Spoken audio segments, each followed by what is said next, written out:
Sadhguru Jagi Vasudev is a realized master, mystic, and yogi.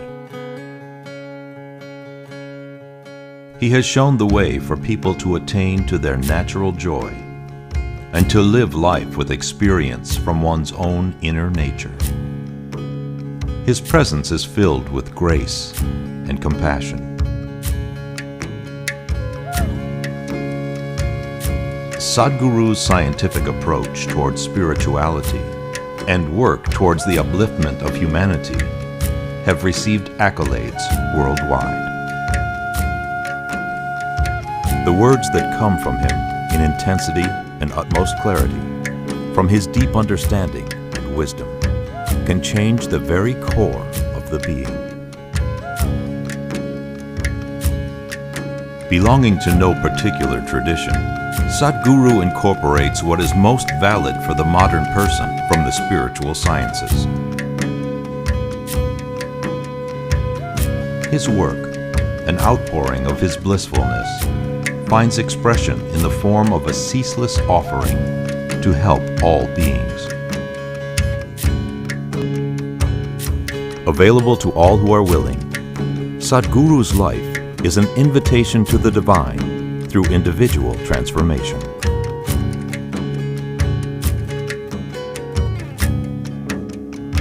Welcome to the silent revolution of self-realization.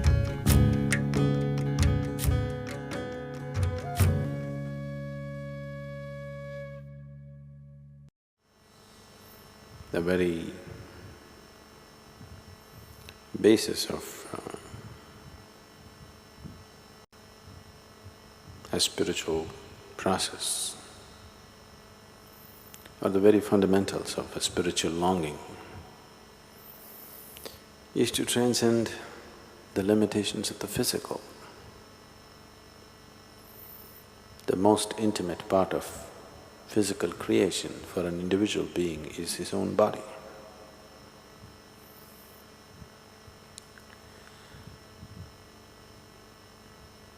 The limitations of the body and the possibilities of the body, to explore the possibilities and to go beyond its limitations.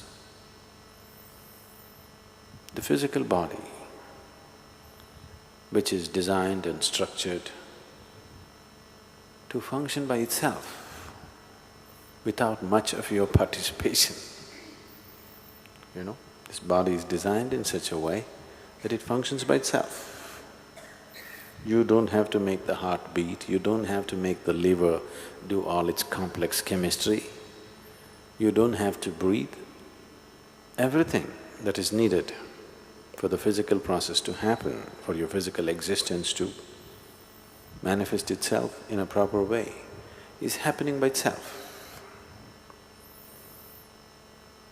So the physical body is a very self-contained, quite a complete instrument as instruments go. It's quite a complete instrument. And if you keep it well, you may go through your whole life without ever having a spiritual longing. It's possible because it's so complete by itself, in its own nature. If you're fascinated by gadgets, there is no better gadget. Every little thing you explore in this body is quite incredible. It takes a certain amount of intelligence and awareness for a person to see the limitations of this fantastic gadget that it is. Gadgetry is fine, sophistication of mechanism is fine, but still it doesn't take you anywhere. Just brings out of earth and gets you back to earth. Isn't it enough?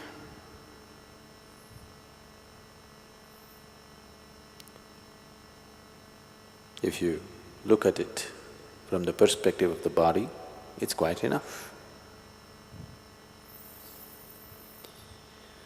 But a dimension beyond the physical somehow got trapped in this physical. somehow is infused into this physical, without which there is no life. Life is one thing, but the source of life is another thing. In every creature, in every plant, in every seed, in every animal, in every bird and worm, the source of life is functioning.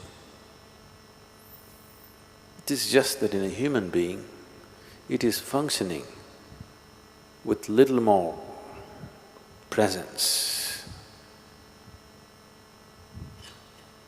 A dog also has the same source of life within him, a worm also has the same source of life within him, but it's not so manifest in them, it doesn't have a strong presence there. Here, it has a stronger presence. Because of that, all the trouble started. Because of that, we had to devise this impossible yogas, you know. We have to do all kinds of things because the source of life has a larger presence in a human being compared to any other creature on this planet. If it had a low profile, the source of life or the creator or the divine, if it had a low profile presence in you as it is in other creatures, you wouldn't be in this ashram today. Yes. Because he's taken on a little high profile presence. Because of that, suddenly all the simple things or even wonderful things that the physical offers somehow becomes irrelevant. Because the fragrance of that which is the source of creation is such, once you get a whiff of that, the fragrance of the physical doesn't appeal. So, because of this one aspect, a human being is a constant turmoil. A human being is a constant struggle between the physical and that which is beyond the physical. This is the only thing which is setting him apart.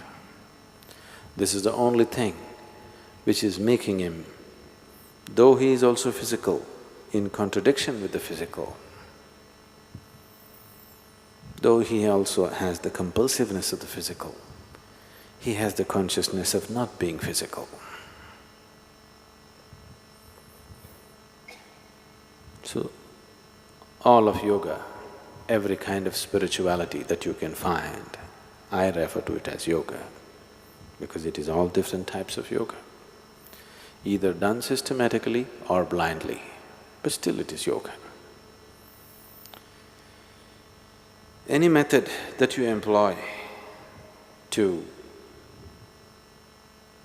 enhance the presence of the non-physical within you, any method you employ to heighten the presence of that which is the source of creation within you is yoga. How you do it, either by using the body or your intelligence or your emotion or using the fundamental life energy, it doesn't matter how you do it. Whatever you do, you only do with these four wings of who you are, or these four dimensions of who you are. So everything that you do to enhance the dimensions beyond the physical is referred to as yoga.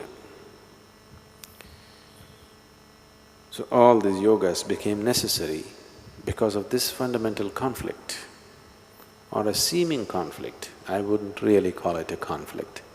It seems like a conflict between the instinct of self-preservation and the longing to become boundless. These two forces are not against each other, but when you look at it from a physical perspective, When your whole perception is limited to the physical, they seem to be in conflict, but they're not really in conflict. One belongs to the physical, another belongs to a dimension beyond the physical. If one has the necessary awareness to separate the two, then there is no conflict. But if one does not have this awareness, if he is identified with the physical, then there seems to be a conflict between these two fundamental forces which make a human being what he is right now.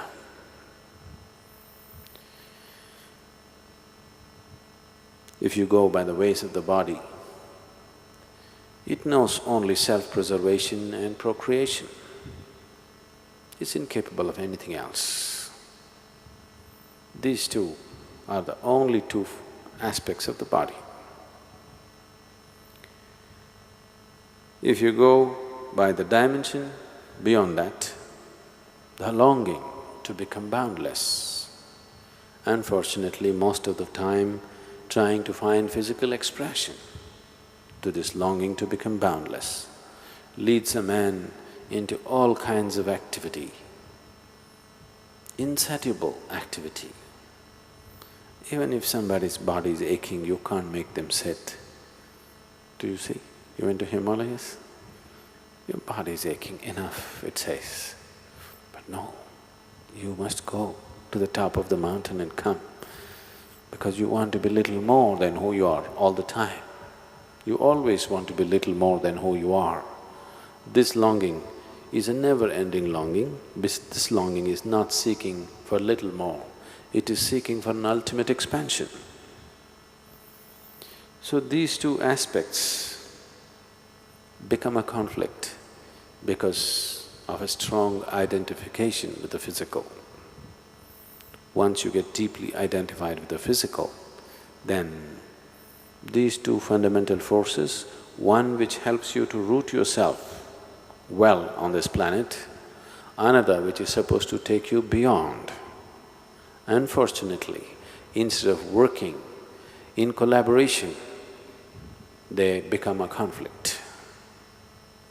All the struggles of humanity in terms of should I be spiritual or materialistic is just coming from this ignorance. Sadhguru, how come like a boy who's 6 years old, he can remember his last life, he can tell who he is, who's his parent, and sometimes he can tell who killed him, where and how. And after a time, he can forget everything. Yes, how come he can remember? He should not remember. Nature has given you this cocoon of life so that you do not remember. It has given you a protective wall so that you do not remember. Because if you remember, you will become a far bigger mess than you are right now. See, these few years of living here, 10, 20, 30, 60 years of living here, people are just struggling with the memories of their life, isn't it? Yes, people have great struggles with these few years of memories. Suppose a few lifetimes of memory opened up, you know what a turmoil and struggle it would cause within you? Just being here, you're still struggling with relationships. You're still not able to forget what happened yesterday, what may happen tomorrow, all these struggles are going on. Suppose you realized, let's say you remembered your past lives and you realized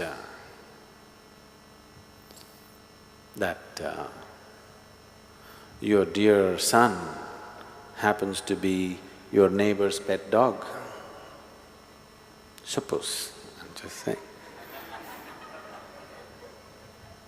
Because these days dogs are having a better life than us. Yes? You know what a havoc it would cause in your life and in your neighbor's life and in the dog's life. It wouldn't be good for anybody, isn't it? Unless you're in such a state of understanding and dispassion that even if you come to know this was your wife or your mother or your father or your dearest friend, you can still continue without even looking at them, then it's okay to know. But if you're somebody who has emotions for everything that you think that belongs to you, see, this is the problem. People's emotions are coming only towards those things which they call as theirs. Suppose, let's say, you have never met your father, or you have not seen your mother since you were born, or you had not seen your twin brother or a sister in your whole life. Today, I showed you, see, this is your mother. You have never seen her, you have nothing to do with her. But now, because somebody told you, this is your mother, the moment you say, oh, she's my mother, suddenly emotions burst out. From where?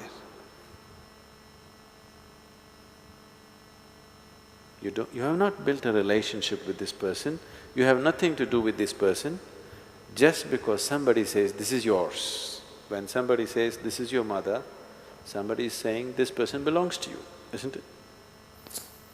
So your emotions flare up only to those things which you consider as mine. So if you have this problem that everything has to be yours, only then it'll happen, then I would say, get little more greedy, make everything yours. Why be stingy on your greediness? Take it all the way. You, oh my children, I have tremendous feeling, make everybody yours. What's the problem? Somebody there to stop you? Is somebody there to stop you? If that's your way, take it all the way. Or nobody is yours, that is also fine. It's a harder way, but that is also fine. Nobody is mine is fine, everybody is mine is fine. This is mine, that is not mine, this is a problem. So, if you remember past lives and you are in this state that this is mine and this is not mine, then you're going to get into lots of trouble, too much trouble, more than you can handle. If you have reached a point, everything is yours or nothing is yours, then it's okay to remember, then it will be useful to remember. So a 6-year-old boy, just by chance, remembered something. It's just sometimes the systems in the nature fail, you know. Some data input mistake. It happens. Such a complex structure, sometimes, you know, it happens. Little bit of mistake, the necessary protection was not created in a particular child. Even if they do, usually before they grow up, they tend to forget. Lot of children below 4 years of age clearly remember their past, but by the time they become 4 years of age, it all dies out. After 4 years of age, they get involved in this life, whatever is around them. Till they're 4 years of age, it is possible in their minds the past could be just going on. I don't know if you're aware of this in India, for a variety of reasons they said this. They say, till the child is 4 years of age, he belongs to God. Only after that, he belongs to you. Because they're saying, because he's running with so many memories, he doesn't belong to anybody at that time. After that, once his memory goes off, he starts relating to everything around him in a deeper way. That's when he begins to belong to you. At least he gives you an illusion that he belongs to you. Yes, they'll break it after some time. They do, isn't it? One way or the other they do. So, it could happen, it's happened many times, but generally such people forget after some time that capability or that kind of aberration, I would say, happens only at a certain phase of childhood. After that it dies by itself. Sadhguru, at the beginning today you said that the human is one where the source of creation has a greater presence. Now why does it have to be so? Is it just nature's ploy, existence ploy, a play where we are all just some kind of software programs designed for self-annihilation with some support systems? Why some people have the longing, some people don't? And why some people with longing find the right place or the right avenues to get their longings fulfilled? What is the secret behind all this? For the first part of the question, why are you asking me? I didn't create this damn place. I'm only trying to create a solution. I didn't create the problem.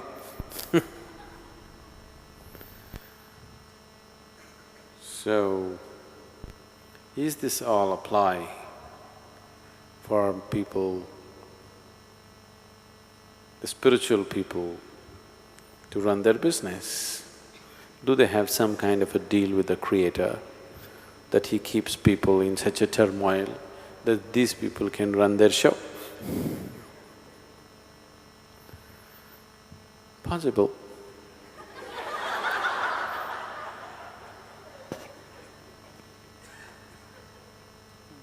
Sadhguru, that is not the question, Sadhguru. Oh, I know the question.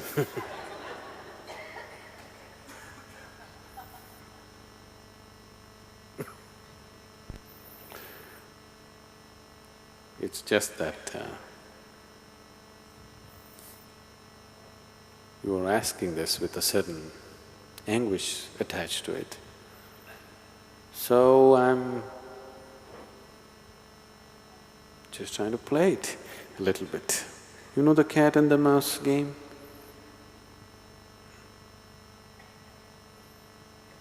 They say, Iliga prana sangata, bekkukku chellata. What it means is, for the rat, it's a life and death question. For the cat, it's a game.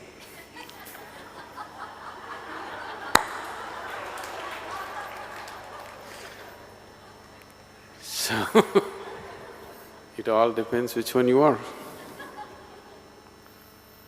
So, why this whole thing is made like this? Is it some kind of a conspiracy between the spiritual gurus and the Creator?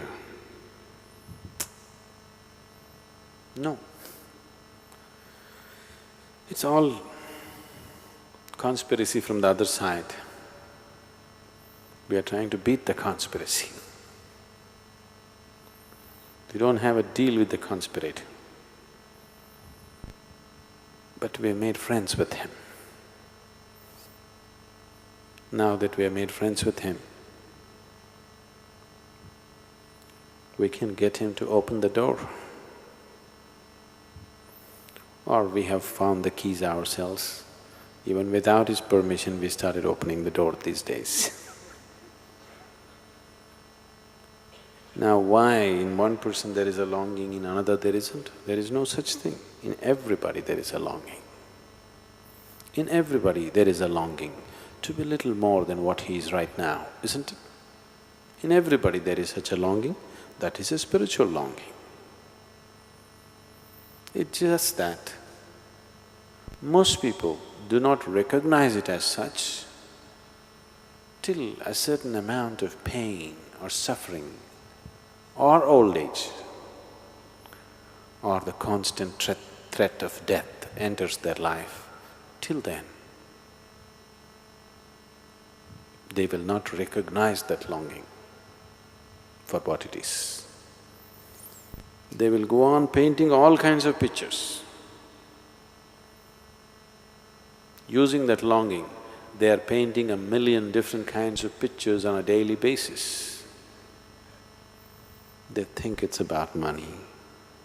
They want to fool themselves that it's thinking that it's about a man or a woman. They know very well it's not so. But they like to keep the game going and keep the game going and keep the game going forever. They think it's all about a new house. They think it's about a new job. They think it's about a promotion. They think it's about wealth. Not that they really think so. They just like to play this game. Everybody knows that none of these things will fulfill them. They know it very well, isn't it? But they still continue to play the game. So why the game is so difficult is, the situation is like this. Shankaran Pillai and his wife were sleeping. In the night, the wife thought she heard some noises downstairs, she thought there must be a burglar. And she said, "Hey, are you awake?" Shankaran Pillai said, "No."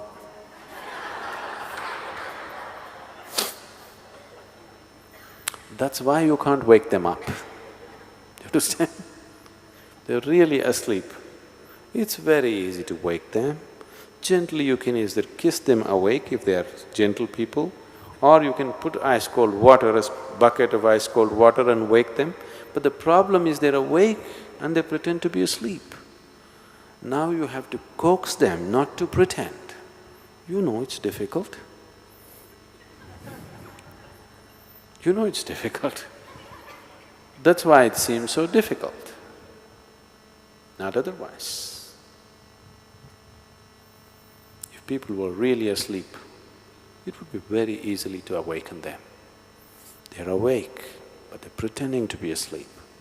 Now, if you see, a man who is pretending to be asleep, if you roll him over, he'll sleep this side.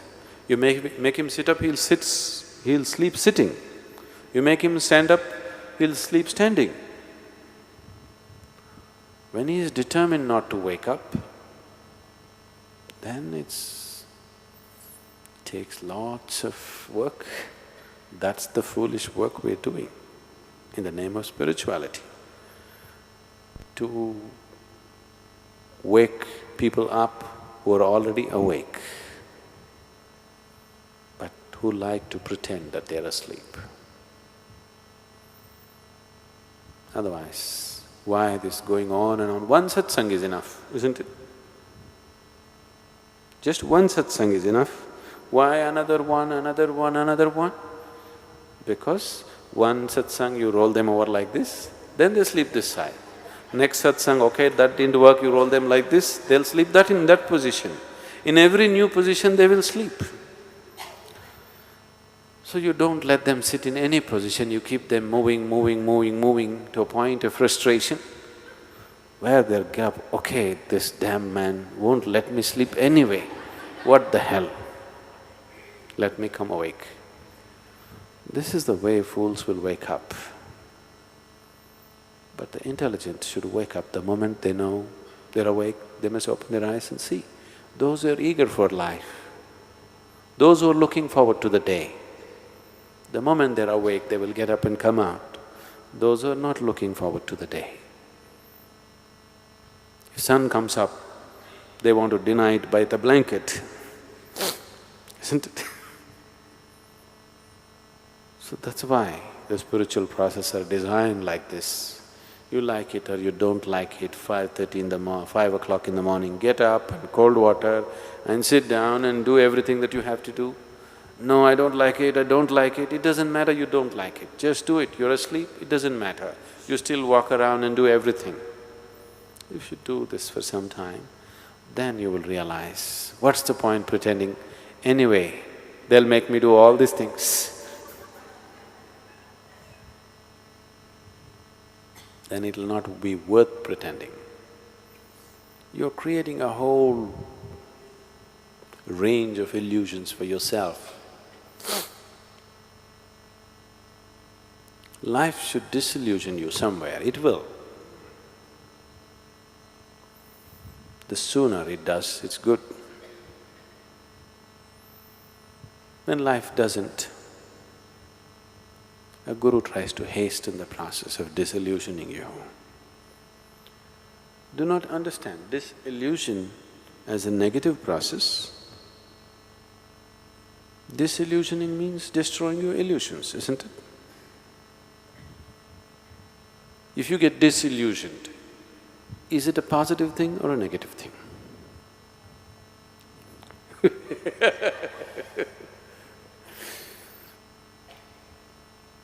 that's a whole problem with life, isn't it? If your dreams break and you come down to reality, that's when you struggle most and suffer most, isn't it so? Yes? Isn't it so? If everything that was an illusion broke and it landed you in reality, you must be joyful. But just the reverse is happening. Because you're awake and asleep. That's the problem. If you were asleep, there was no problem. If you're fully awake, it's absolutely wonderful. You're awake, but you pretend to be asleep. This is a serious problem. Sadhguru, what are your views on homosexuality? Is it karmic? And can there be a redirection of the energy or a practice for those who are struggling with it? I think most of the homosexuals of today are a product of a social situation rather than of any kind of physiological or any other inner need. Mostly, they are a social outcome of a certain attitude. If you go by the ways of the nature, sexuality was implanted in your body fundamentally for the sake of reproduction. We are all here because of that. But if there was no pleasure attached to it, nobody would go for it. Nobody would go for it.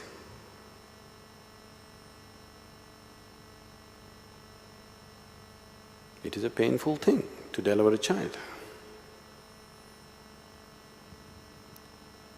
So, nature decided to attach pleasure to it because without pleasure nobody would go for it. In spite of a little bit of pleasure attached to it, so many people are deciding not to go for it. They become smart. At a very young age, lot of people are becoming very smart these days. They're able to see through the limitations of it and say, this is not for us. That's very smart actually, because they're able to think beyond their hormones. Hormone is a chemical process. It takes charge of you from inside, not from an outside. It's not an outside invasion, it's an inside invasion. Till you were 12, 13 years of age, everything was just fine with you. Suddenly, little bit of chemistry and then you don't know what the hell is happening with you. Suddenly the whole head has become wonky, you can't think beyond it. It's happened, isn't it? So the moment hormones hijack your intelligence, then you start acting funny and you act the whole world is revolving around your sexuality. There's nothing else to the world except sexuality. See, almost 90% of the artwork, literature, or any damn thing that's written or painted or sculpted is about sex, isn't it? Isn't it so? I don't know, I may not be right in the percentage, I think it's about 90%. Even if it's 75, I think it's a very distorted vision of life, isn't it? Yes? It's a very distorted vision of life, that one aspect of the physical takes up so much of human mind and consciousness is a very distorted perception of life. Now in that, what or whom you want to have to sex with has become another great identification. So when you talk about heterosexuality or homosexuality, you're just asking me with whom or what I should do. This thing that you call as sex, I don't care. All I know is, if your body and your consciousness and your mind is ruled by the simple hormonal changes that happen within you, you have a completely distorted perception of life.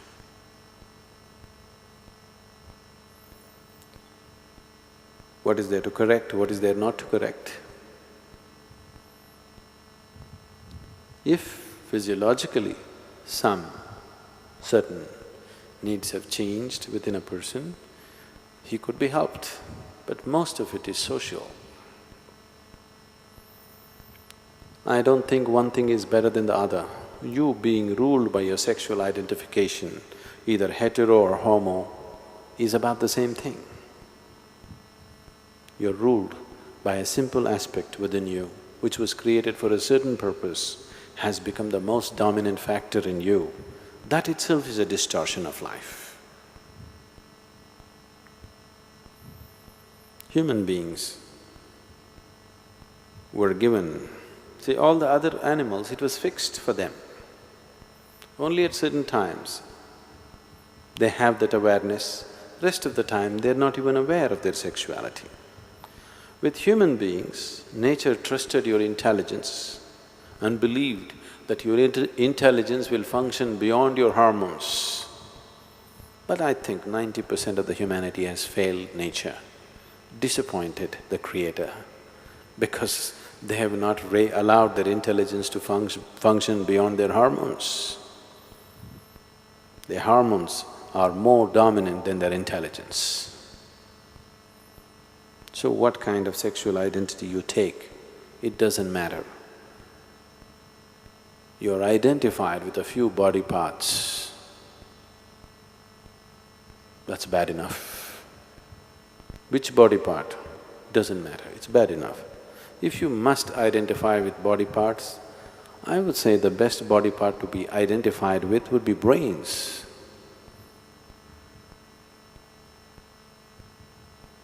Not something else. Sadhguru, I just wanted to ask about alternative therapies and the effects… I'm sorry? About alternative therapies like acupuncture, shiatsu, Reiki, and I wanted to cover aura healing just in case I ever got interested in it. But how they affect you as a practitioner. Because what I read in Mystic Musings, that if you give Reiki to somebody, you're actually taking on their karmic patterns, which was a bit concerning. Why is it such a concern? I think I've got enough karma of my own. Don't really need anyone You don't want to else's. take any of their stuff? Not particularly, no. Oh. It's about handling my own stuff.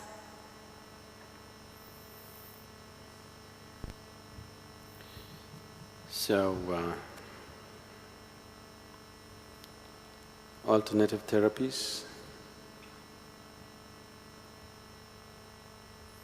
I think we did not really talk about therapies like acupuncture or pressure or any of those things. We were talking about healing systems, energy healers. It's only in that context we said this, not in terms of acupressure or acupuncture or massage or anything of this. People who are trying to meddle with the energy, because you do not know all the nuts and bolts of how this system is made. Just meddling with one thing without knowing the other can cause various consequences, not just about taking on karma, it can cause various consequences which are not necessary, which is very immature to do. But alternative systems of treatment, either in the form of Ayurveda or homeopathy or acupressure or whatever, they are alternative methods of treatment. They are different. Healing systems are different. We were saying that only with reference to healing systems, not of alternative systems of treatment. Sorry, can I just ask then, in terms of Reiki, which is about working with people's energy, if you are a Reiki practitioner, how do you protect yourself then from taking on karmic? By not doing it.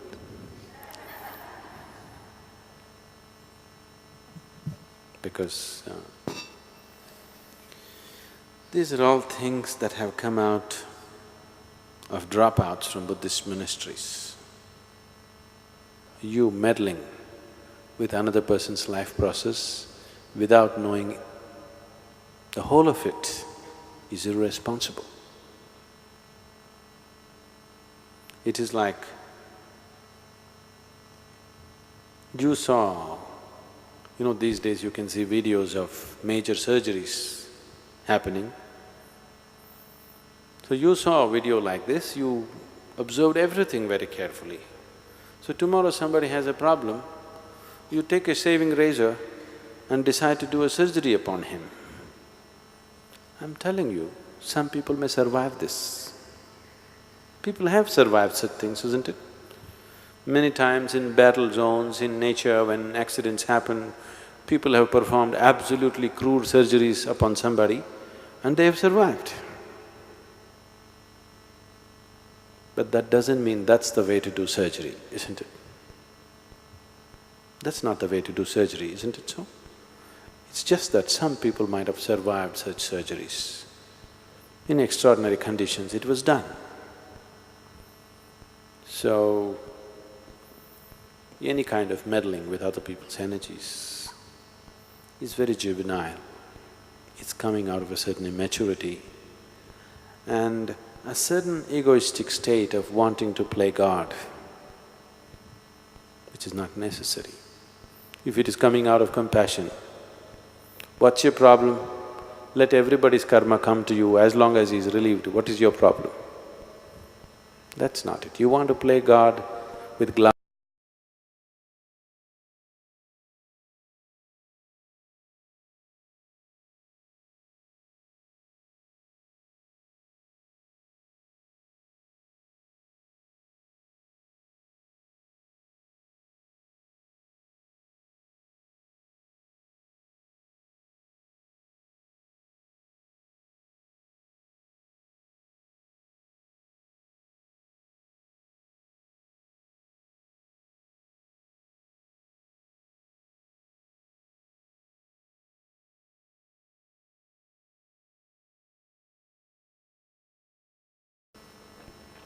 Can you say something about the significance of participating in the Nadaradhanas each day, either singing or playing the bowls, drumming, or either just simply being there and meditating?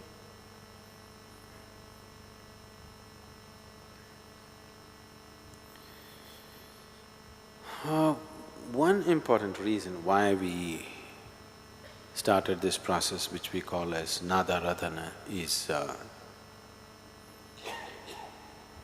because the energy of Dhyanalinga can become like a solid wall. It can become so intense that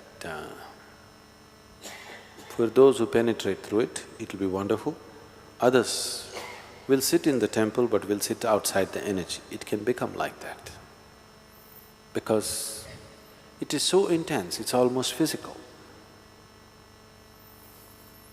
I don't know, now that many of you are having a dip in the Tirthakund and then going into the temple, I'm sure some of you must have felt when you enter the temple, it's almost like a physical thing, it hits you.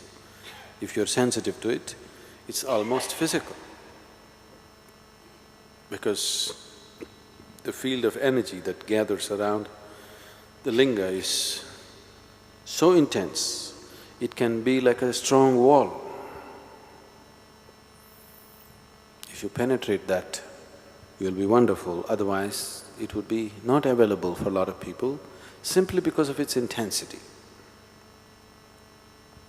If it was of a weaker intensity, then a lot more people could enter. So twice a day, we are sort of cracking this wall by using certain sounds, sometimes melodious sounds, sometimes bad sounds, discordant sometimes very melodious. We are Isha, we are like this. We have people who have no music background of any sorts doing music. That's the miracle of Isha. It's very positive on one level, could be very frustrating on another level. But it's good, it at least disillusions you.